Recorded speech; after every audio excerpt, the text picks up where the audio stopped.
اور کوروں کی اولاد سورج ونشی کہلائی۔ ہندوستان کی تاریخ کی مشہور جنگ مہابھارت اسی سورج ونشی اور چندر ونشی راجپوتوں کے درمیان ہوئی، جو کئی ماہ تک جاری رہی، حتیٰ کہ ہڈیوں کے ڈھیر لگ گئے۔ بلاخر فتح چندر ونشیوں کے ہاتھ آئی، یعنی پانڈوؤں کے۔ شمالی دروں سے لے کر بحیرہ عرب اور مشرقی پہاڑوں تک ہندوستان کے طول و عرض میں 36 راجپوت خاندان حکمران تھے، پر ان ریاستوں میں راجستھان راجپوتوں کا دارالحکومت تھا۔ چند قدیم راجپوت ریاستوں میں وہند، کنوج، بٹنڈا، جودھ پور، کلنجر، گوالیار، ہسنا پور، متھرا، جیسلمیر، تھانسیر، ہنلواڑہ، مدیر، اجمیر، کانگڑا، میواڑ، مالوا، کوٹھا، کانٹھ کوٹ اور جے پور وغیرہ شامل ہیں۔ مورخین تسلسل کے ساتھ راجپوتوں کا دور حکومت 640 عیسوی سے 1192 عیسوی پرتھوی راج چوہان کی وفات تک تقریباً 600 سال لکھتے ہیں، لیکن دراصل ہندوستان پر راجپوتوں کا اقتدار 4800 سال تک رہا۔ مسلمانوں کی آمد سے قبل کابل سے کامروپ تک، کشمیر سے کوکن تک تمام سلطنتیں راجپوتوں کی تھیں اور ان کے 36 خاندان حکمران تھے۔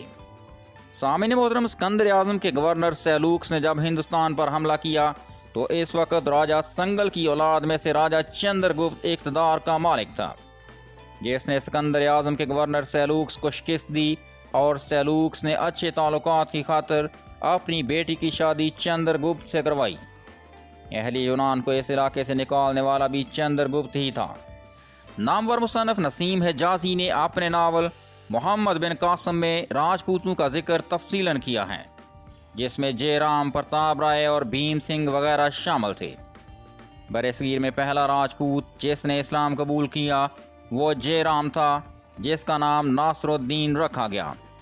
وہ زبیر کا دوست اور محمد بن قاسم کے قریبی ساتھیوں میں تھا۔ راجپوتوں کی حکومت کا زوال 1009 عیسوی کے بعد سے شروع ہوا۔ ہندوستان کے شمال مغربی بارڈر پر راجپوتوں کی آخری سلطنت وہن تھی۔ اس کی حدود دریائے چناب اور ملتان سے لے کر افغانستان کے صوبہ لغمان اور کابل تک تھیں۔ جس کا حکمران راجہ جے پال سلہریہ تھا۔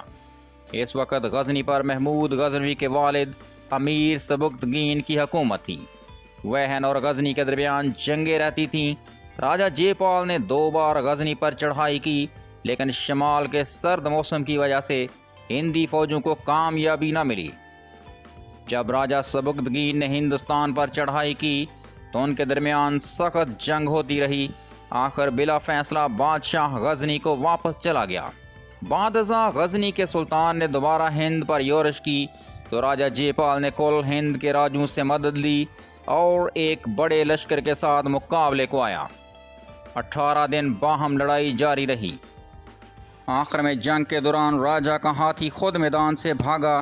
ہر چند فیلبان نے کوشش کی لیکن پیچھے کو نہ پھرا۔ اس واسطے ہند کے لشکر میں ہزمیت وقوع میں آئی اور ہزاروں قتل ہوئے۔ راجہ جے پال نے اپنے بیٹے اننگ پال کو تخت نشین کیا اور خود آگ میں جل کر مر گیا۔ اننگ پال کی محمود غزنوی کے ساتھ پشاور کے مقام پر ایک بڑی جنگ ہوئی، جس میں ہندوستان سے تقریباً تمام راجپوتوں نے شرکت کی۔ ایک شدید لڑائی کے بعد میدان پر سلطان محمود کا پرچم بلند ہوا اور شمالی ہندوستان میں اسلام کی شمع روشن ہوئی۔ راجہ اننگ پال کے بعد راجہ ترلوچن پال اور اس کے بعد راجہ بھیم پال دوسرے محاذوں سے فوجیں اکٹھی کر کے محمود غزنوی کے ساتھ نبرد آزما رہے، لیکن ریاست وہن کو دوبارہ حاصل نہ کر سکے۔ 1190 عیسوی کو جب سلطان شہاب الدین غوری نے ہند پر حملہ کیا تو اس وقت پرتھوی راج چوہان دہلی اور اجمیر کا مالک تھا۔